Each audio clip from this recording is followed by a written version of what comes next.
ഗണപതിയാ തൊഴുതോളൂ. കുറച്ചുകൂടി left തിരിഞ്ഞോളൂ. Left. ആ ബ്ലൈൻഡാ ബ്ലൈൻഡാ.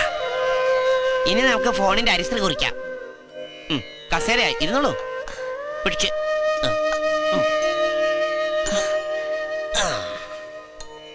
മുമ്പിലിരിക്കുന്ന ടെലിഫോൺ. ചിലർ വന്ന് സ്വയം നമ്പർ കുത്തി വിളിച്ചോളും. വേറെ ചിലർ വന്ന് നമ്പർ പറയും. അപ്പൊ നമ്മൾ തെറ്റാതെ വിളിച്ചു കൊടുക്കണം. ഒക്കെ ഞാൻ പഠിപ്പിച്ചു തരാം. ഈ കയ്യൊന്നും ഞാൻ എടുക്കുകയാണേ.